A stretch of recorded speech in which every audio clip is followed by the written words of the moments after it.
The Battle Dome is Game Freak's flawed masterpiece in the Generation 3 frontier, and the accidental brilliance of the dome, exactly how it works including all of its bugs, and the best strategies to beat it is exactly what I want to go over in this video. I'm splitting the video into 7 steps to handle everything cleanly, because the dome symbol is called the tactic symbol and its name is certainly justified. But when I say flawed, I really do mean it. Instead of asking what bugs the dome has, it's better to ask what bugs it doesn't have. Almost every single aspect of the dome is broken, and understanding and researching exactly how it is broken took me and others months. Although, in a twist of fate, the bugs of the dome actually make it a lot more interesting, fun, and mechanically deep. The dome is the tournament facility. The player is entered into a single elimination tournament alongside 15 CPUs. The game goes out of its way to recreate a lot of real tournament ideas here, like proper seeding for all participants, each participant getting a special team overview sheet, and then also requiring players to select 2 out of 3 Pokemon for the fight after checking the info on their next opponent. If this sounds a lot like an early version of VGC, I don't think that's a coincidence. Note that you can also enter Dome tournaments in doubles, but that still bring 3 Pokemon and pick 2 per fight. I'll go over specific double strategies later, but before we get into the details, I want to say the Dome's aura and design is incredible, with the music of the lobby seamlessly ramping up into the player's dressing room and then ramping up again into the stage with the crowd noise. This has to be the most immersive facility in Generation 3. There are also so many tiny details that Game Freak bothered to add here, like the crowd slowly growing as the tournament advances, and match breakdowns for each game, and more. Of course, the player needs to win 4 games in order to win each single elimination tournament, and at the desk, the game will track consecutive tournaments won, not consecutive games won. As always, if you lose a single game, you will lose that tournament, and you'll get sent back to a 0 tournament winning streak. Domeace Tucker appears at 5 and 10 tournaments in a row for silver and gold respectively, and then will also appear every 5 tournaments after that with his gold team again. Tucker himself is an exception to almost every single thing I'm about to mention, and I'll specifically recap this on the Tucker section of the video. So the very first thing the game does when you enter a tournament is seed you and the other CPUs. Seeding is of course incredibly broken in the Dome, and I'm going to outline how later and also what you should do to take advantage of it. For now, let's pretend that we always get top seed, which is a pretty safe assumption, as we'll see later on. The seeds are entered into the 16-man bracket as shown now. You'll recognise the seeding as something completely different to snake seeding or anything else used in real life. Each player just fights the seed 8 above or 8 below them. And then, if there are no upsets, we'll play the seed 4 above or 4 below them. The game does at least separate the top 4 seeds into the 4 quadrants, but it doesn't do much else to actually even out the playing bracket. This means that mathematically, the best seed is actually seed 4 or 8 in terms of the lowest average opponent's strength. However, the top seed is actually extremely important. This is because if a match results in a tie, the Dome will declare the highest seed the winner. There is no other facility in any generation where a tie is ever considered a win, and this can lead to some extremely interesting team building tactics we'll discuss later on. For now, let's say even if you don't design your team around abusing this tie rule, you still want the higher seed in case the enemy threatens a move like Destiny Bond, or a tie through explosion or double edge recoil or something. So after you enter and the game does all of these seeding calculations in the background, you are then put in the player's dressing room for the next match. The game displays a card detailing your next opponent. This is actually incredibly helpful, although it may not be immediately obvious what any of this means. First and most obviously, this is the trainer and the Pokemon they have brought. Like every non-factory facility, you can use the trainer's name alongside trainer tables to help work out what specific frontier sets this trainer may or may not have for each Pokemon. This alone is usually good enough to have a pretty good guess at what team is best to use for you. You'll notice that a lot of trainers are themed, like how fishermen use water Pokemon or how bird keepers use flying Pokemon, and so you'll probably want to bring a good type effective matchup into these. However, the depth of these cards actually goes much deeper. The top line is just the seed information. Each seed has their own line here. But next up is the style quote. The way this works is that the Dome has certain styles, which it considers for various moves. For example, the move Explosion is considered to be a risky style, a popular style, and a powerful style. There are of course a lot of other style types outside of these 3. After the Dome looks at all the moves in a team and adds up all their style types, it will then run down a list of possible descriptions to put into this box and check if the team meets those requirements. It also does this for the player. So, for example, If the team has at least one risky move, the style description will always be willing to risk total disaster at times. But if the team has no risky moves, then the dome will check each following style. If the team hits no style requirements at all, the dome will just default to its balanced description. There are 28 style descriptions in total, but 4 of these are actually impossible because the requirements for them are already included in previous style checks. This includes the Regal style, because a Pokemon meeting this would have already met the requirements for storing power. This also applies to upsetting with enfeebling, emphasizes defense with cleverly dodging, and finally attacks quickly is always beaten by the aggressive style. These style descriptions are a lot more useful than you may think. It's not only information about the moves that could have triggered this exact style, but also information that means that every single style not hit before this limits what moves cannot be on the enemy team in combination. But let's revisit that in a second after we talk about the final line. As you might guess, the final line is about how the trainer did or didn't spend their EVs. The game calculates the total number of EVs among all 3 Pokemon for that trainer, using natures to multiply the corresponding EV total per stat. The game then starts going through all the stats in its internal order, which is HP, attack, defense, speed, special attack, and special defense.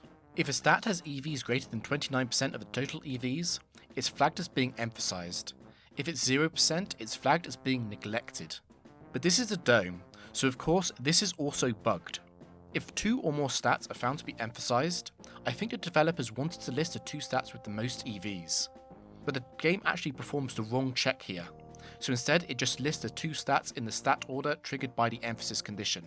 Or, in other words, the stats last in that list get priority. So if HP, special attack and special defense were all greater than 30% on the total EVs, only special attack and special defense will be listed, even if HP was a greater percentage than both of them. A similar scenario happens in neglected stats. However, this bug doesn't actually matter because it's mathematically impossible for more than 2 stats to be neglected without at least one other stat being emphasized. And that takes us on to a trainer that can have both emphasized and neglected stats. So the following is a tiebreaker to show what this is. Basically, emphasized stats always get priority, and the game will always prefer to list 2 stats instead of 1 if the conditions are met.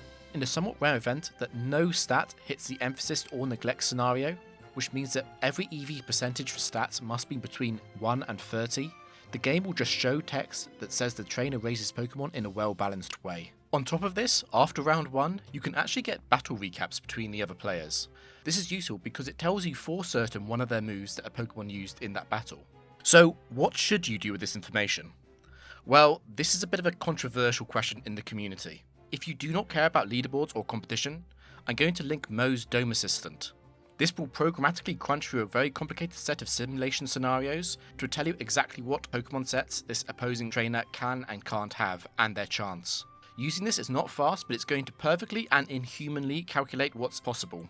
If you are interested in your run being validated against potential future rule changes, I recommend against using this tool though. I'll do a video at some point on the whole tool versus no tool dramas. Without the tool, you need to understand that it's impossible to figure things out. And by that I mean you could give me an entire week with a pen and paper, and I would not find the answer to even a single slightly complicated opponent. But you can make a lot of pretty strong guesses with this information, particularly looking for the presence or lack of presence of certain styles and EV phrases.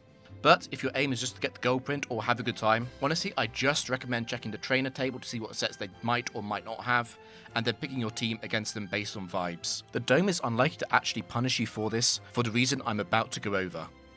This is the most important bug in the Battle Dome. In battles, enemy Pokemon always have 3 IVs. The trainer doesn't matter, it's always going to be 3 IVs. That makes these Pokemon really weak. To give you an idea, there's about a 4 in 1 million chance of running into a wild Pokemon as weak as this. That's about 32 times rarer than a shiny Pokemon. Why does this happen? Well, trainers in the Frontier are supposed to have universal IDs, and these are supposed to be based on their order in the trainer table. However, Dome accidentally looks at the order in the seeding table for the tournament. Since it's only a 16-man tournament, the highest possible seed here is 16, and a Frontier trainer with an ID of 16 should only use 3 IV Pokemon. It's really important to remember this is specifically a battle bug, and specifically only IVs.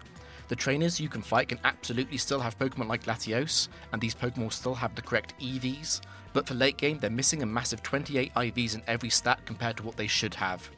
That's effectively almost a 90 base stat drop from what they should be. This obviously makes the dome a lot easier than intended. Even if you come here with in-game Pokemon with random IVs, you can still outstat almost every single fight. And I'm going to guess that if you're a dumb but stubborn kid like me, then you probably still got the gold or silver symbol in the dome for this reason. Weirdly, I think this bug is actually good though. A general criticism of the Frontier is it's just too hard for casual play and without things like RNG manipulation, breeding and EV training. Getting 10 tournament wins in the dome isn't easy even with this bug, but it's way more accessible. And it's not easy because 2v2 is a brutal format. These fights can be incredibly short, and there are several mechanics in Pokemon that do not care as much about your numbers. This includes things like Oko moves, Quick Claw, and Evasion. I'll talk more about how to best abuse the free IV opponents in the dome later, but for now let's revisit seeding. Because seeding is broken. Very broken.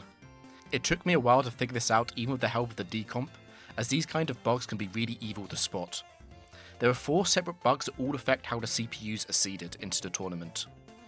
Let's first go over what the game is trying to do. For every single player in the tournament, count up the number of unique types on that team, and multiply this number by the level being played, and then divide by 20. Then add up all the stats of the Pokemon on that team. Those are the real stats, not the base stats.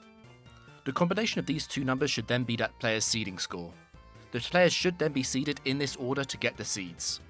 Now let's go over the 4 bugs. First, like all Gen 3 facilities, you can choose to enter at open level instead of level 50. Open level lets you choose 3 Pokemon, and then whichever one of these Pokemon has the highest level will also determine the level of the opponents. Or if it's lower than level 60, the opponents will just use level 60 Pokemon. However, the dome screws up this logic when you're entering a tournament. Instead of using the highest level of the Pokemon that you've entered into the tournament, the dome is just going to use the highest level of Pokemon in your party.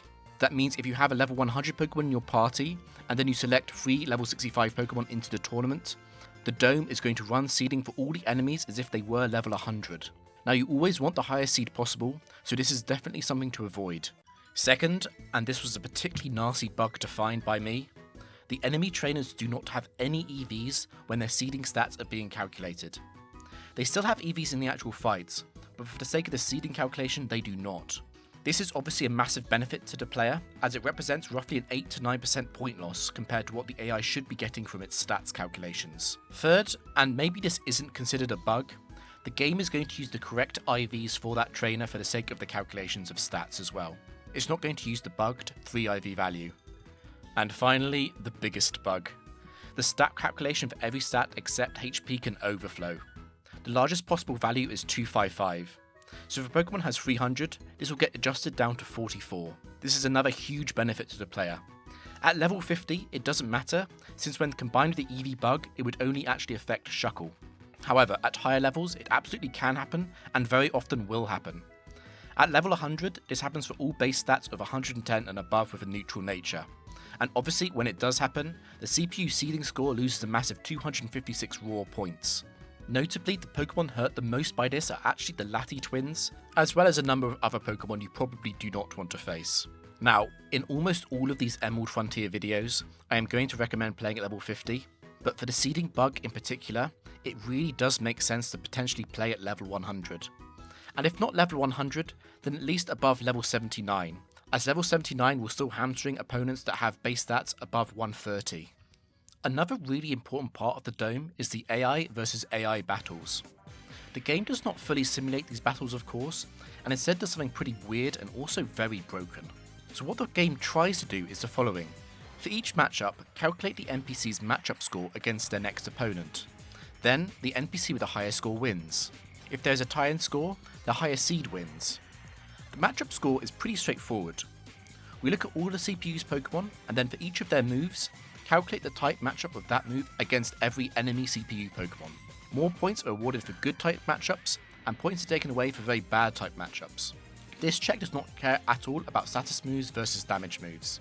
This check also completely ignores most abilities like Volt Absorb, except for ground moves versus Levitate and all moves versus Wonder Guard. Both of these, the game will always just assume the attack has a neutral type matchup. This is definitely a bug. Then, add 1/10 of the base stat total of that Pokemon to the CPU's matchup score. Then, finally, add a random number from 0 to 31 to the CPU's matchup score. In real terms, what does this mean? Well, we can say a few things. The combination of base stats isn't that important. Although some Pokemon have lower base stat totals, every trainer Pokemon is using approximately the same stats. The biggest gaps here are only like 10 to 20 points effectively, which is about as much as a single super effective move check. Speaking of move checks, the score here is mostly a result of these. But really, a lot of these matchups end up being dominated by Pokemon with particularly good and particularly bad defensive typing, particularly immunities to common status moves like Normal and Psychic. The random number check only matters if there's a big gap, and since the average value of the gap is 32 divided by 3, this rarely has a large impact. In simple scenarios like a trainer with electric Pokemon facing off against a bird keeper with flying Pokemon, the electric trainer should obviously win this because of the move check typing score alone. But equally, if a real matchup should easily be won in a fairly typical way due to how one team is a bit faster than the other, then this match score will not reflect that. So while Pokemon like Espeon have a lot of very strong matchups in true 1v1s, they won't perform that well here, since in scoring Espeon doesn't have particularly good typing or particularly good base stat total. Now, of course, you're wondering, where is the bug? Well, this part of scoring is not that broken, apart from the ability thing. But, of course, there is a massive bug. You would assume that after doing this check for a CPU versus CPU battle, say for the match of Seed 2 versus Seed 10 in round 1, the game would then reset the scores to 0. But it doesn't.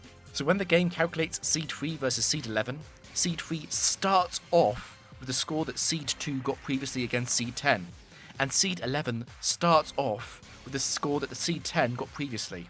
Then all of the regular logic for moves, types, and base stat totals and whatever are added to these existing scores. So what does this mean? Well, let's say Seed 10 completely crushes Seed 2 in scoring. Maybe it's the electric versus bird trainer example. Well, now Seed 3 is going to be knocked out by Seed 11 almost certainly. In fact, unless one of the top seeds can really rally a difference back, it's likely they're all going to be knocked out just because of this first matchup heavily favouring Seed 10. So in the next round, we're going to get Seed 10, 11, 12, 13, 14, 15, 16. Now the first match of every round will never be bugged, and the first match will be whatever CPU versus CPU match features the highest seed still in the tournament. So to continue our example, Seed 10 will have the highest seed now, and the match of Seed 10 versus Seed 14 will be properly scored, but all the games after that are going to be bugged based on the result of this first score. Now this doesn't matter in the semi-finals of course, because if the player is in one semi-final, then there's only one other semi-final that can have a CPU versus CPU fight. But in rounds 1 and 2, CPU players can get mercilessly destroyed just because an earlier match was one-sided, and this happens a lot. Remember, Frontier trainers can be themed on types. But does this actually matter to you as the player? Well, kind of. Let's pretend the bug didn't exist. We would expect opponents with more defensive typing Pokemon to become more common the further into the tournament we go. We'd also expect obvious results from obvious matchups, like how a rock trainer should beat a fire trainer. With this bug, the tournament just becomes a bit more random. Now, if you really care, you could actually use the existence of this bug to simulate every possible bugged tournament round in every possible universe, including all possible random scores and all possible random trainers picking random Pokemon, in order to hone in on exactly what is more or less likely from a single CPU trainer to have as Pokemon on their team. This would obviously be completely inhuman to do, and a tool like this does not exist at all and probably never will. And even if it did exist, I have a feeling that it would take a very long time to run. There is one thing you should be very interested in, and this is how the game calculates the winning move to show in the match recap between CPU versus CPU fights. It works like this. Once the game knows who has won the match, it will decide on the winner's winning move. This is based on, for each of the Pokemon in the team, get each of their moves. For each move, get its base power. If the power is 0, pretend it's 40, and if it's 1, and 1 is a move like Reversal which can have variable power, pretend it's 60. If it's an explosion move, pretend its power gets halved. For each matchup into each CPU enemy, add the base power of that move times the type matchup into that Pokemon. So if it's super effective and the base power is 60, multiply it by 2 to get 120. Note that there's no check for double super effective or double resisted here. It's just immune, resisted, neutral, or super effective. Once all 12 moves have been scored, just pick the one with the highest score. In other words, the game is really likely to just pick the strongest move available in terms of power and type matchups. This move is usually not surprising, and you can usually go over various possibilities in your head very easily, so long as you know the type chart and you know the base power of moves like Hyper Beam. Except, once again, this is probably more helpful than you realise. Let's say a team with Charizard won against an all-electric enemy team. If Earthquake was a possible move on the team of Charizard, it would be incredibly likely to win this check. So if we don't see Earthquake in the winning quote, we know this isn't a Charizard set with the move Earthquake. So in terms of thinking about your next opponent, checking their winning moves from earlier games is very helpful, and you should be thinking about this in terms of what moves are there, but more importantly, what moves are not there. Do you absolutely have to do this? Again, no, not really. The dome is relatively easy due to the free IV bug. And even if you want to ignore this, there is one thing I recommend understanding and knowing, and it's the most important and helpful part of this video. Now, this is quite a rare example of the game quite literally cheating, but I'm going to explain that in a second. Let's talk about how enemies select their Pokemon, and what the dome is trying to do here. The dome is attempting to look at all moves on the CPU for each CPU Pokemon, and how they line up against your Pokemon, again in terms of type effectiveness. This is the same basic behaviour as the type scores in CPU versus CPU battles, which means that Wonder Guard and Levitate are again broken in the same way. Except, the AI scores versus the player is very different to the CPU versus CPU scores. First, see, the AI has two modes in which it might select Pokemon. Good mode, in which case it scores its Pokemon favourably against yours and prefers Pokemon with super effective moves against you. And bad mode, where it essentially does the opposite and prefers to pick Pokemon with moves that aren't good into your team. I'm going to show the full scoring tables in good and bad mode for each type matchup here. Note that the good behaviours does not actually remove points for ineffective moves, which is honestly the way it should behave elsewhere, as the smart AI is actually unlikely to use moves that you are immune to. Which mode activates is a 50-50 chance. This might sound like a strange way to code the game, but I think Game Freak basically didn't want the opponent's Pokemon selection to be too predictable. After every AI Pokemon gets scored, the two Pokemon with the highest score are chosen, but the game also has a weird way to check for tied scores. If all three enemies tie for score in the scoring system, then the game is going to try the other scoring system. If the other style also ties, then two Pokemon are just picked randomly. If two Pokemon tie with the highest score, pick those two Pokemon. If one Pokemon has the highest score, and the other two tie with a lower score, the game will choose the highest scoring Pokemon, and then pick randomly from the other two. Now, you might think the scoring behaviour of good versus bad results in very different team selections, but because you're quite likely to have a number of different types on your team, and because of the way that Pokemon tries to balance the offensive type chart in terms of super effective and resisted types, it's actually quite common for the CPU to pick the same Pokemon against you with both the good and the bad selection behaviour. After picking its Pokemon, the CPU then decides the order in which to send out these Pokemon. There's a 60% chance the order is the same as a displayed team order, and a 40% chance is the reverse order.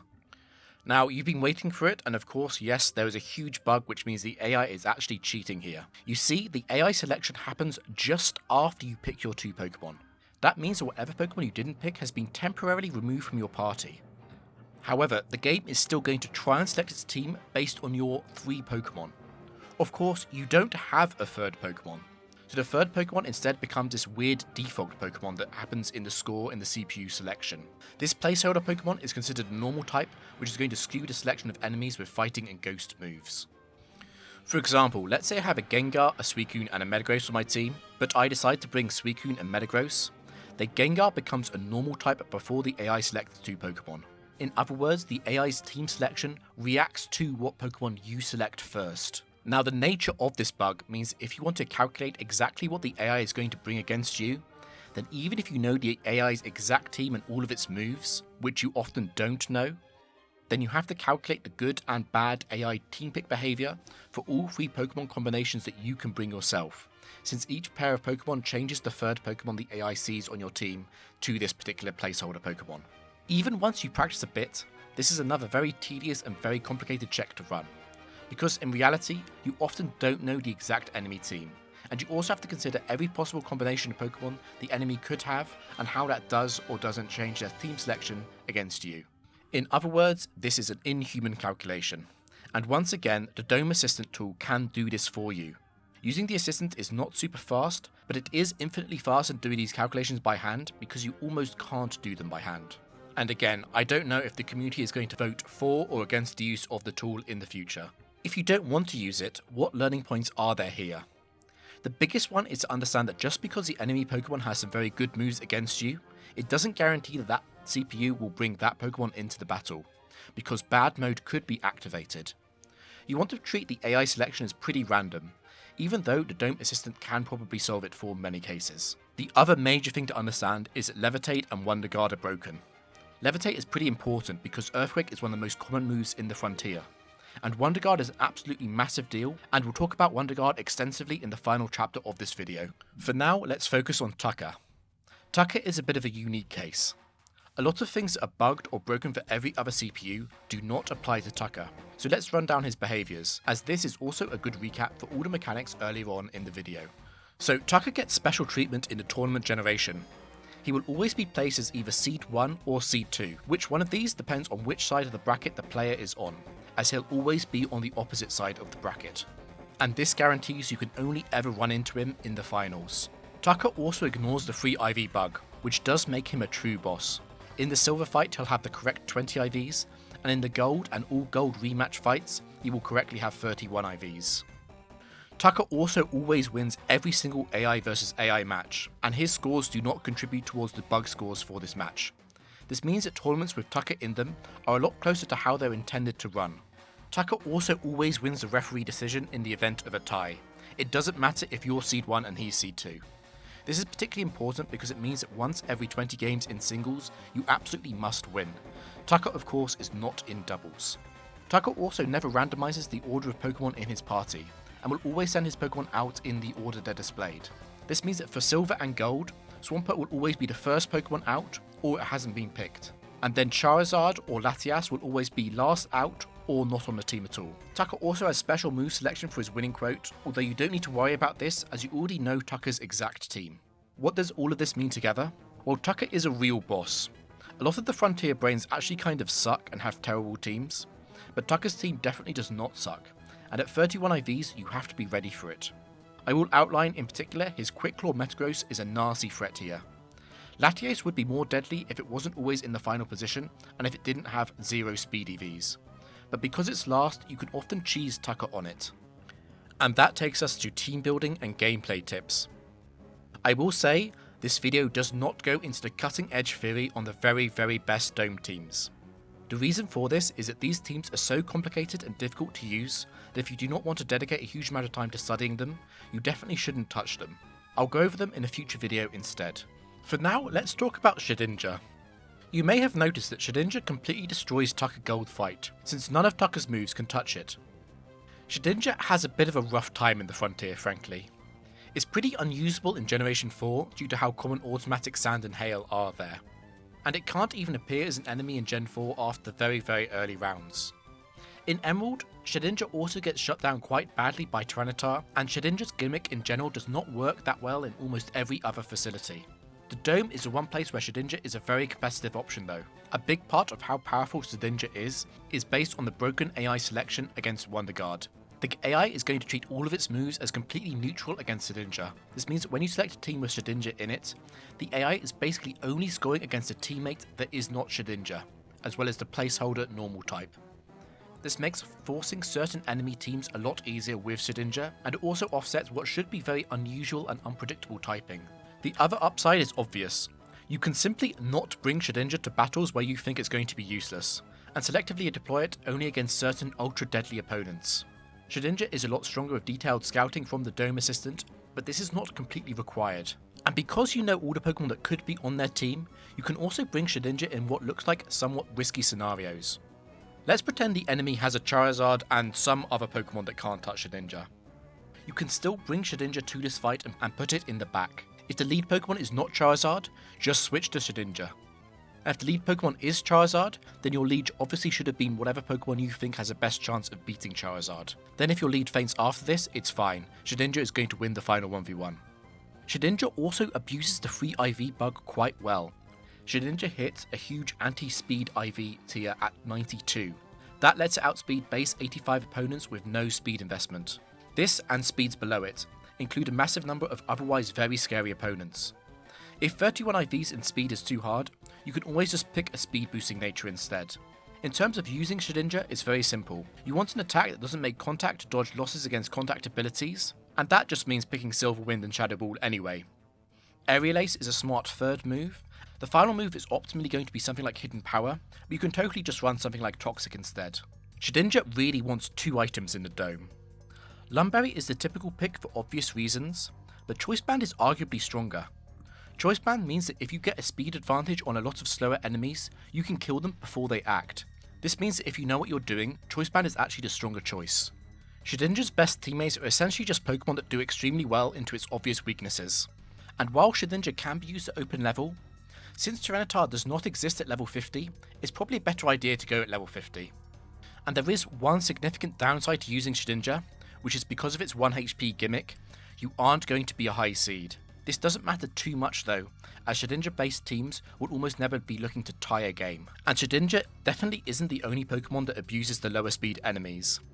A devastatingly strong tactic in Dome is pressure stalling with Substitute and Protect and Leftovers. Pokemon usually considered slow like Suicune, or even something like Raikou or Moltres, can pull this off extremely well, and you can safely outstall and destroy everything that doesn't have the item Quick Claw.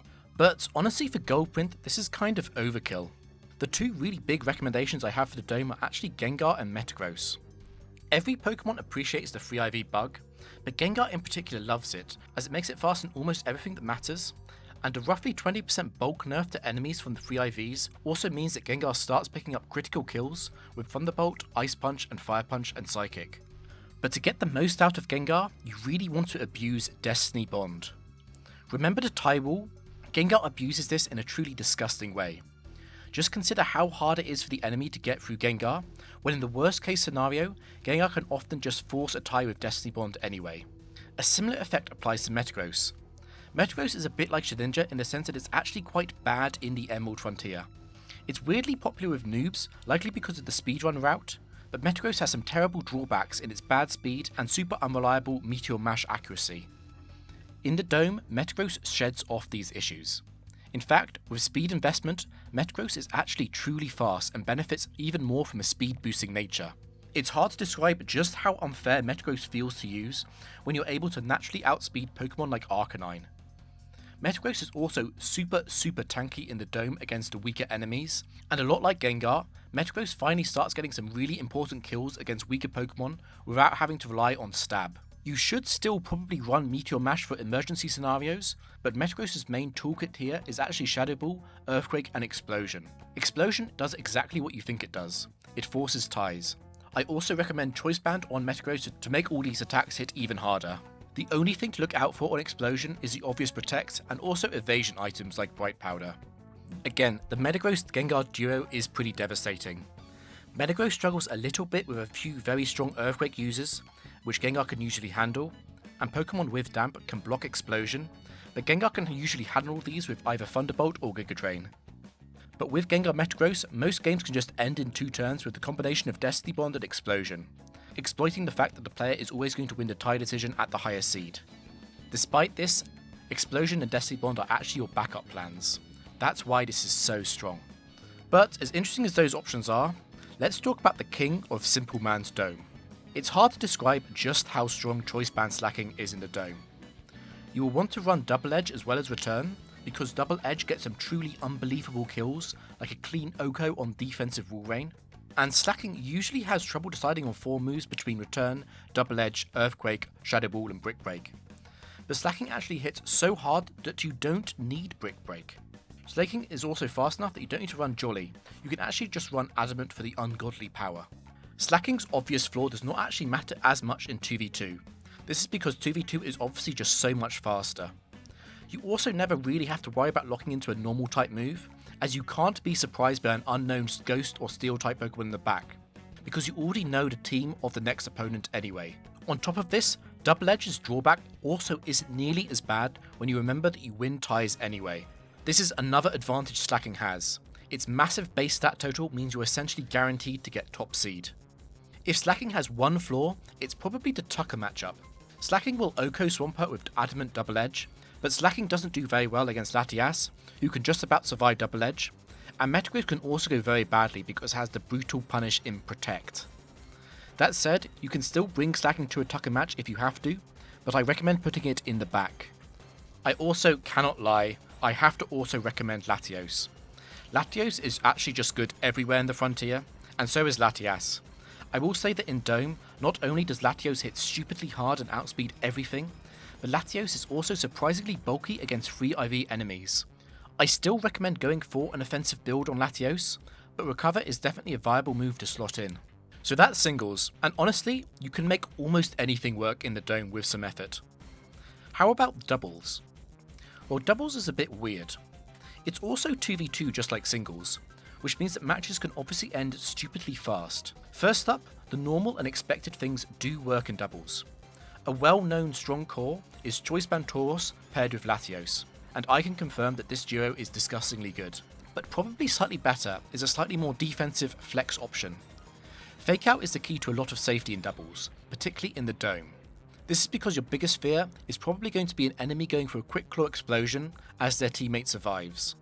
A very natural counter to this, of course, is to use Gengar, and a lot like Latios Tauros, Gengar Tauros is also very safe and very reliable.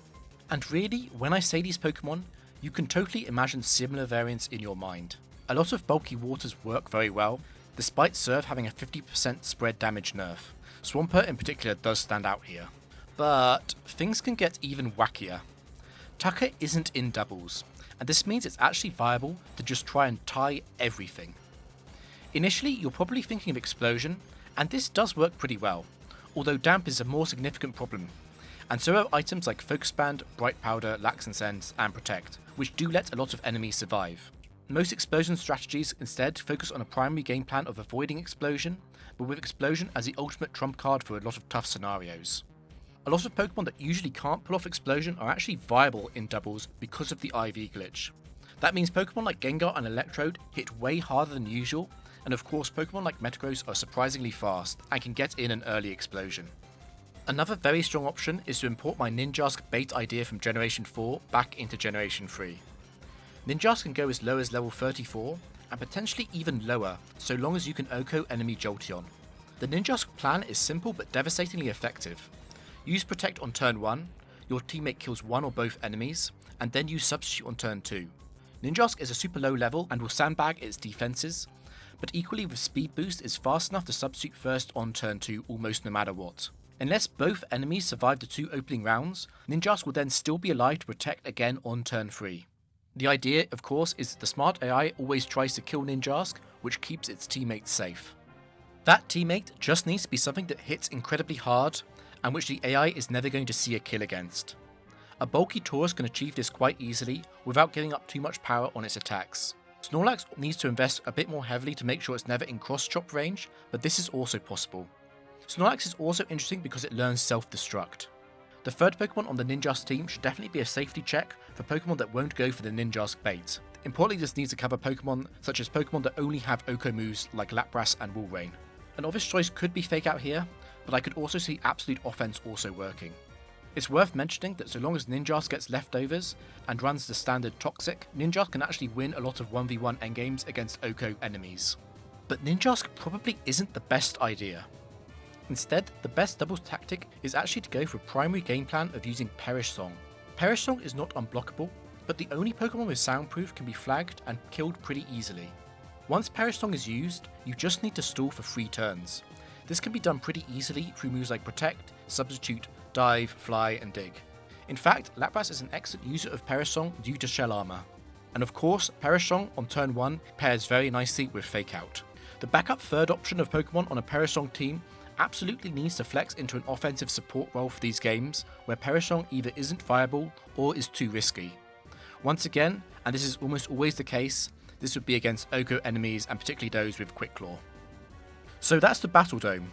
Do you think it deserves the title of the strategy facility? I think the Dome is actually incredible. I'm really sad it never returned.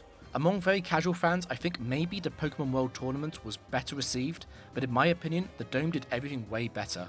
Maybe one day, the Battle Frontier project in ORAS will finally be completed. I kind of doubt it though. If you enjoyed this video, please also check out my Battle Pike guide. The Battle Pike is of course another very misunderstood facility in the Frontier. Until next time.